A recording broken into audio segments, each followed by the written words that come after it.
താൻ ഇറങ്ങുമല്ലേ? ഇനിയിപ്പോ എവിടേക്കാ? ഞാൻ ഇവിടെ വന്നിട്ട് 3 ദിവസമായി. ഇന്നിനി എന്തായാലും നാട്ടിലോട്ട് പോകണം. നെക്സ്റ്റ് വീക്ക് എക്സാം തുടങ്ങല്ലേ, സോ അപ്പോഴേക്കും തിരിച്ചു വരണം. എവിടാ പഠിക്കുന്നത്? അപ്പോൾ ശരി.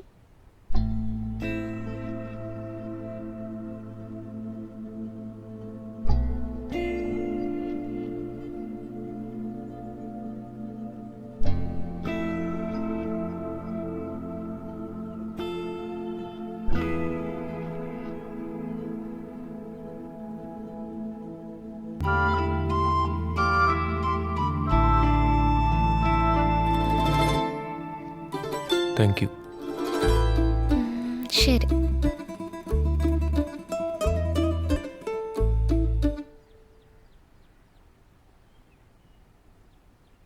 തൻ്റെ നമ്പർ ഒന്ന് തരാമോ? ഇടയ്ക്ക് വിളിക്കാമല്ലോ. അത് വേണ്ടടോ. ഇനി നമ്മൾ തമ്മിൽ കാണുമെന്ന് പോലും അറിയില്ല. എനിക്ക് തന്നെ പറ്റിയോ തനിക്ക് എന്നെ പറ്റിയോ കൂടുതൽ അറിയത്തുമില്ല. അറിയേണ്ട ആവശ്യമില്ല. കഴിഞ്ഞ രാത്രി അതവിടെ തീർന്നു. ഈ നമ്പറൊക്കെ ഒരു ബാധ്യതയല്ലേ? ഓക്കെ.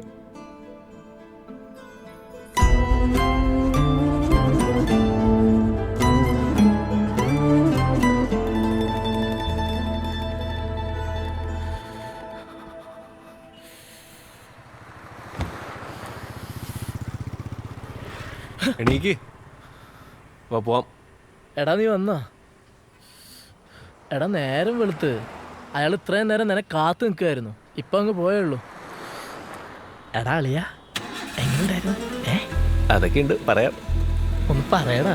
ത്രില്ലടിച്ചിട്ട് നിൽക്കാൻ പറയടാ.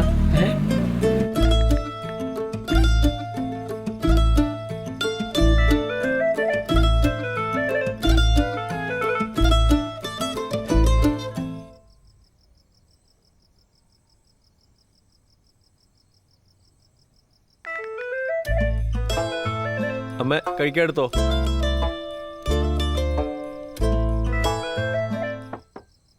എടാ കഴിക്കാൻ വരുമ്പോഴെങ്കിൽ ആ ഫോണൊന്ന് മാറ്റി വെക്ക്. ഇന്നലെ ആ വേണു വിളിച്ചിരുന്നു. നിന്റെ വിസയുടെ കാര്യം ഏകദേശം എന്തൊക്കെയോ റെഡി ആയിട്ടുണ്ടെന്ന് പറഞ്ഞ്. എടാ ഞാൻ നിന്നോടാ പറഞ്ഞേ. എന്താ പറഞ്ഞേ? വേണു വിളിച്ചിരുന്നു. നിന്നെ വിളിച്ചിട്ട് കിട്ടിയില്ലാന്ന്. നിന്റെ വിസയുടെ കാര്യമൊക്കെ ശരിയായിട്ടുണ്ട്. ഏതാണ്ടൊക്കെ അയച്ചു കൊടുക്കാൻ പറഞ്ഞിട്ടുണ്ട്. ഞാൻ വിളിച്ചോളാം. ആ വിളിച്ചാൽ നിനക്ക് കൊള്ളാം.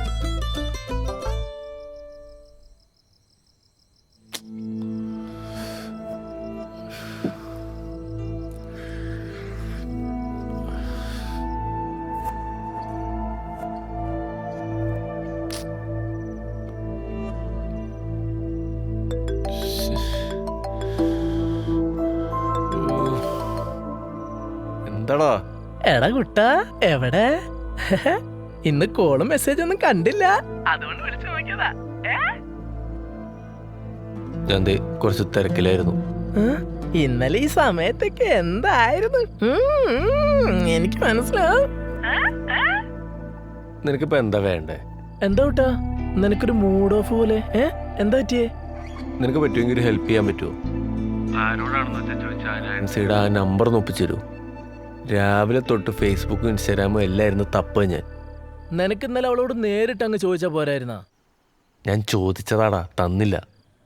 അല്ല നിനക്കിപ്പോ നമ്പർ കിട്ടിട്ട് എന്താ കാര്യം? എന്തോ അവളങ്ങ് മനസ്സിൽ നിന്ന് പോണില്ല. നട്ടപ്പാതിരായപ്പോ വീണ്ടും തുടങ്ങിയല്ലേ? ഒന്ന് പോണം. അത് അങ്ങനെയൊന്നും അല്ല. നിന്നെ കൊണ്ട് പറ്റുമെങ്കിൽ നീ ഒന്ന് തപ്പിത്താ. ഞാനൊന്ന് നോക്കട്ടെ. ആ ശരി.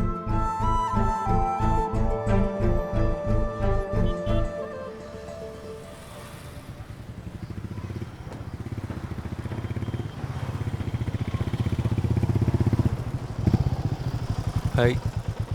ഓ പിപ്പിൻ. എക്സാം എങ്ങനെയുണ്ടായിരുന്നു? കൊള്ളായിരുന്നു. താനിപ്പോൾ എവിടെ നിന്ന് വന്നു? അതൊക്കെ വന്നു. നമുക്കൊരു ചായ കുടിക്കാൻ പോയാലോ? എന്താ അഭിപ്രായം? ആവാം.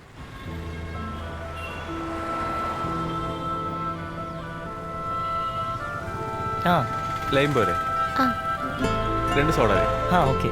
വേറെ എന്തെങ്കിലും കഴിക്കാൻ?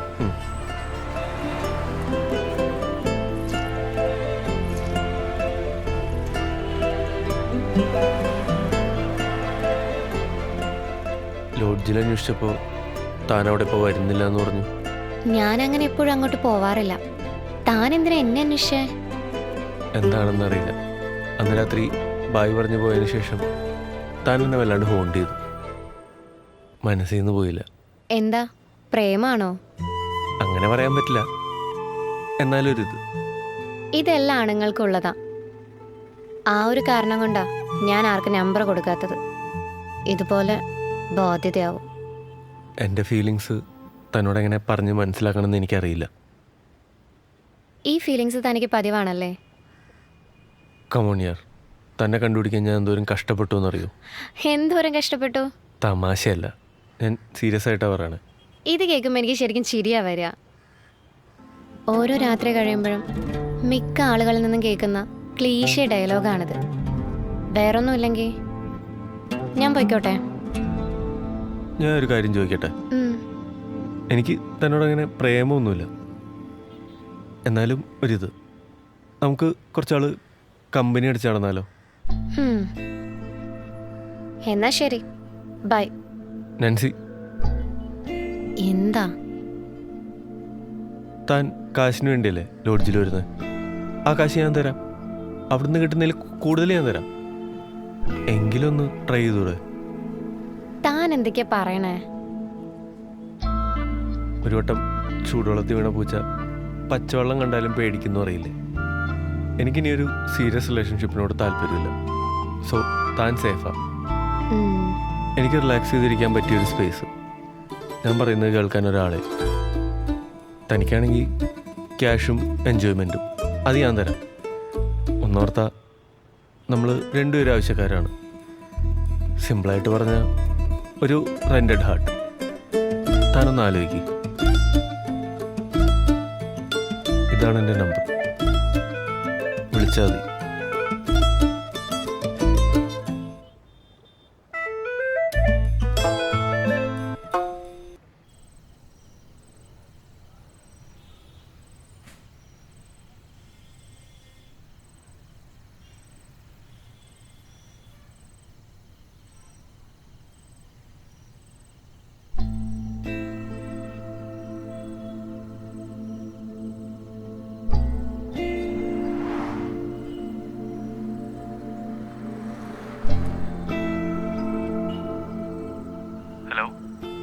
ഹലോ, ആരെന്ന് മനസ്സിലായോ?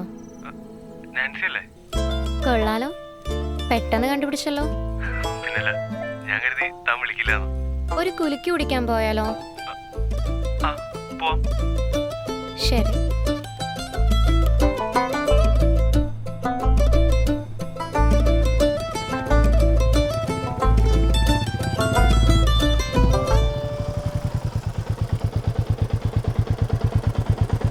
ഞാൻ കരുതി ഇനി വിളിക്കില്ലായിരിക്കുന്നു. ശരി, വണ്ടി എടുക്ക്. നിൻമിഴിയിൽ വിഴിനട്ട് കൺപീലി ചിമ്മാതെ നിന്നെ എൻ ചുമരിൽ വിരലോട് നിൻ പേര് ചേർക്കുന്നു താനേ. ഉള്ളറയിൽ നിധി പോലെ ഞാൻ കാത്തുവെച്ചേറെ നിന്നെ എൻ ഉയിരിൻ നിഴലേ മായാതെ. ഉറവേ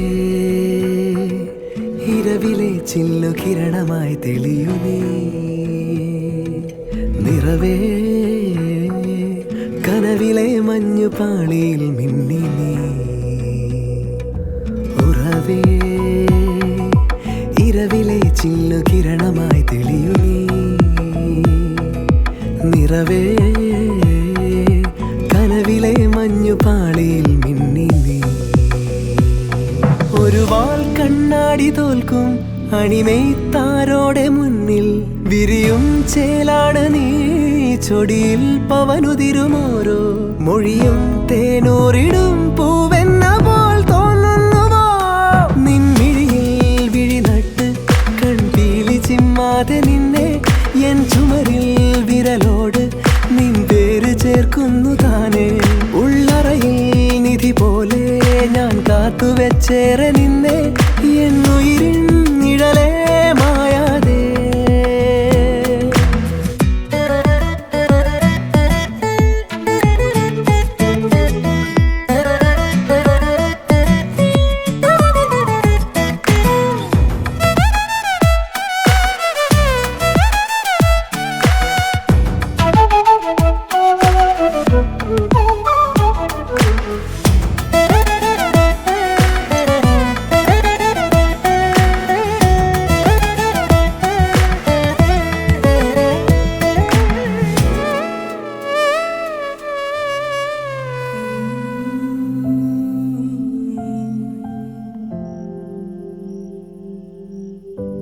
എന്താ നീ ആലോചിച്ച് കൂട്ടുന്നേ?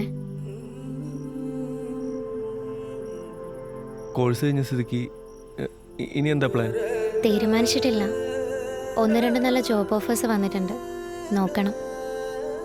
അപ്പോൾ ഇവിടുന്ന് പോവോ? പോവാതെ പറ്റുമോ? കുറേ ആയില്ലേ ഈ ഒരു ഓട്ടം തുടങ്ങിയിട്ട്. എന്നെ അറിയാത്തൊരു സ്ഥലം, എനിക്ക് എൻ്റേതായൊരു സ്പേസ്, അതൊരു ഡ്രീമാ.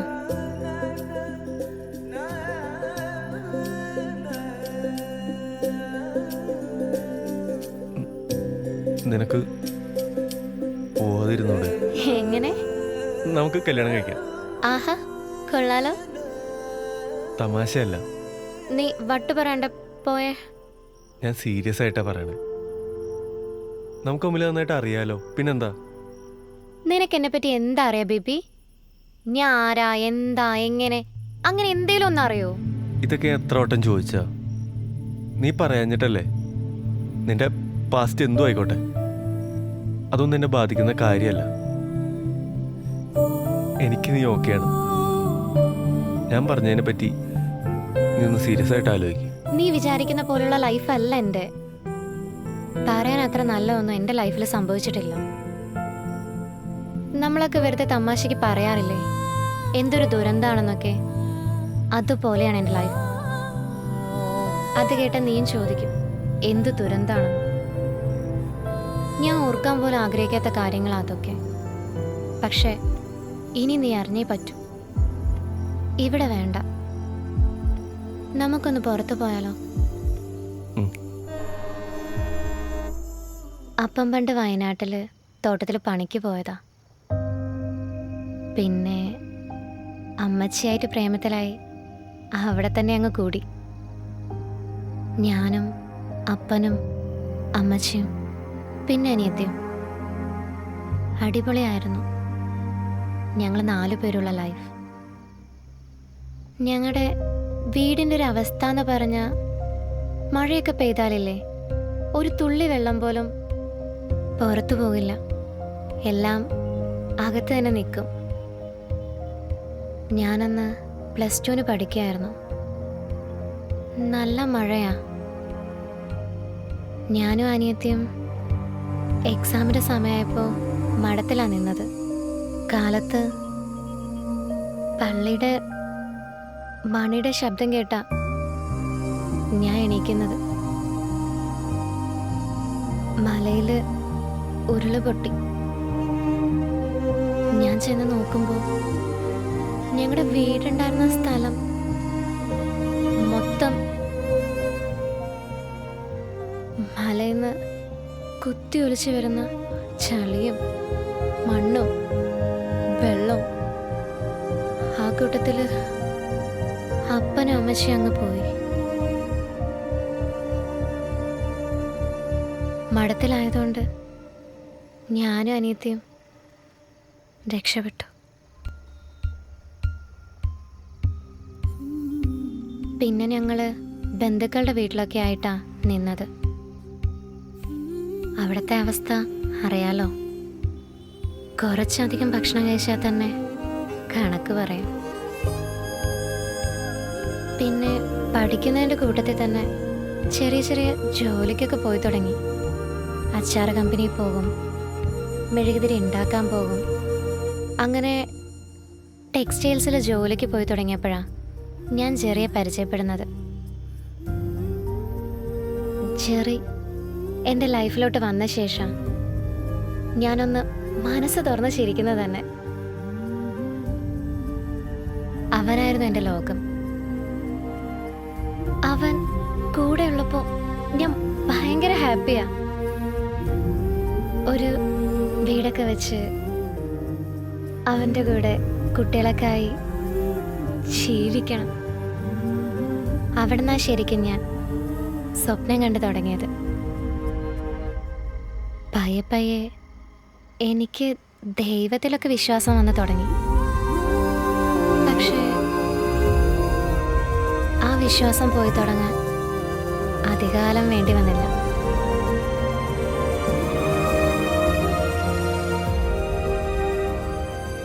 ജെറി ജീവിക്കാൻ പഠിച്ചവനാ.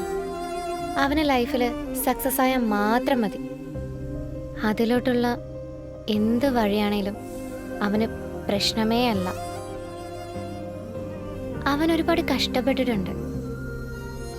അങ്ങനെ ഇരിക്കുമ്പോഴാ UK പോവാൻ അവനൊരു ഓഫർ കിട്ടിയത്.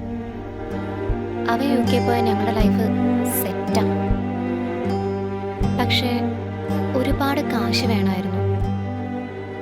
അവനത് അവൻ്റെ മുതലാളിയുടെ അടുത്ത് ചോദിച്ചു. അയാളെ തരാമെന്നും പറഞ്ഞു.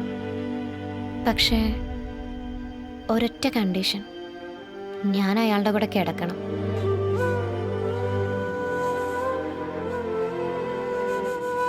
അയാൾക്ക് ആദ്യമായിട്ട് എന്നെ കണ്ടപ്പത്തിട്ടുള്ള ആഗ്രഹമാണത്രേ.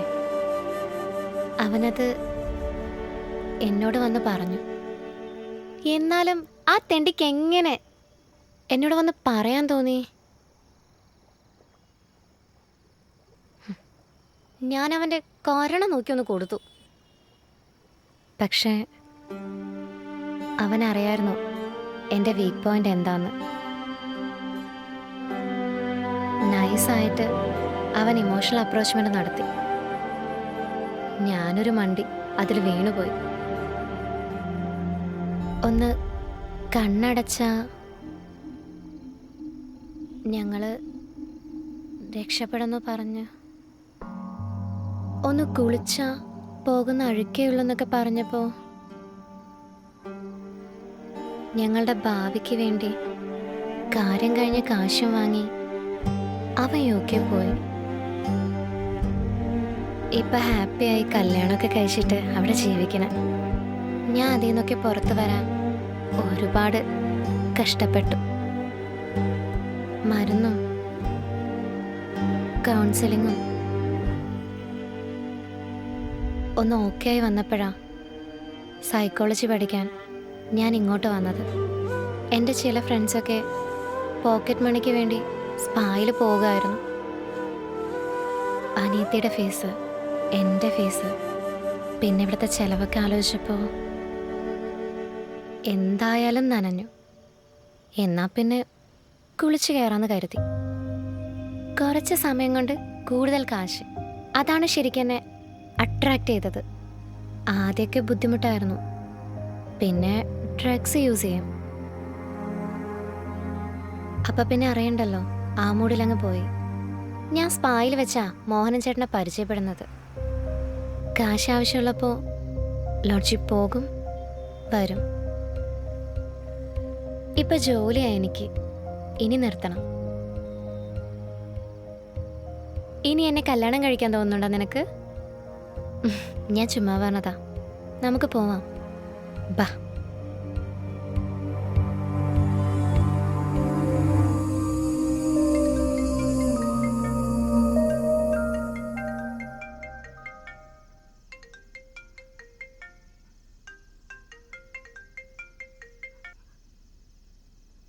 ഹലോ ഹലോ, എവിടാണ് മാഡം?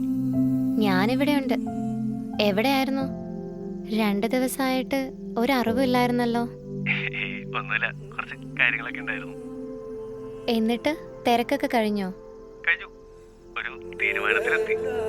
എന്ത് തീരുമാനം? അതൊക്കെ പറയാം.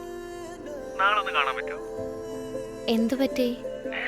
എനിക്കൊരു കാര്യം സംസാരിക്കാനുണ്ടായിരുന്നു. ഇപ്പൊ പറഞ്ഞോ. ഇങ്ങനെ പറഞ്ഞാൽ ശരിയാവില്ല. നാളെ നേരിട്ട് പറയും. അപ്പൊ ശരി.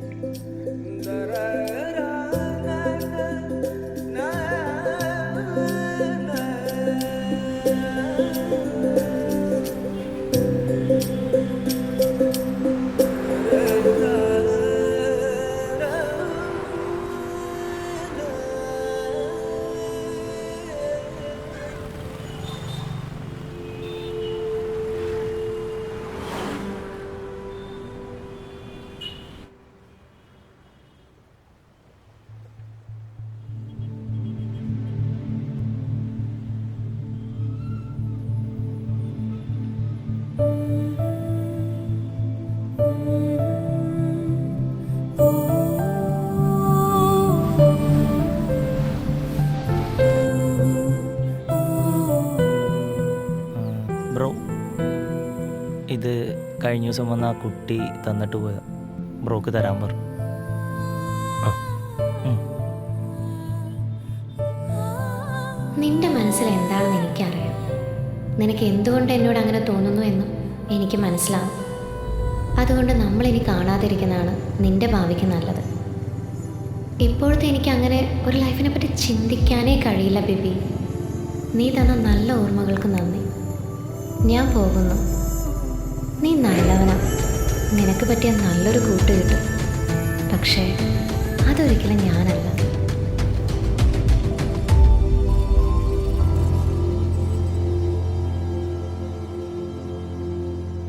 അതെന്തൊക്കെയായിരുന്നല്ലേ. പിന്നെ വേറെ എന്തും കണ്ടാ?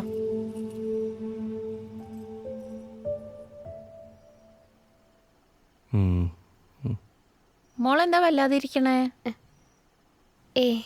ഒന്നുമില്ല. അത് യാത്രയൊക്കെ ചെയ്തതിൻ്റെ ആയിരിക്കും അമ്മേ.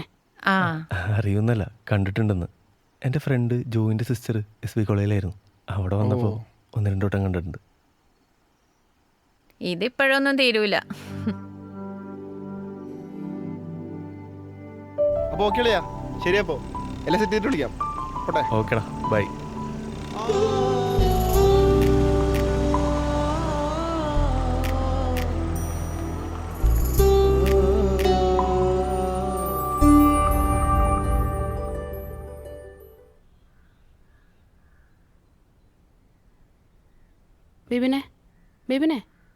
ബിബിനെ എണീക്ക്. Good morning. മോർണിംഗ്. നേരം വെളുത്തല്ലേ? ആ എണീക്ക്, ചായ കുടിക്ക്.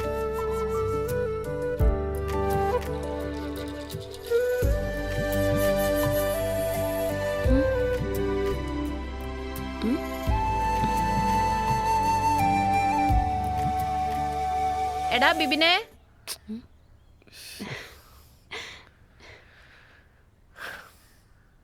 ആ അതെ, എവിടെ പോവാണ്ടെന്ന് പറഞ്ഞില്ലായിരുന്നോ?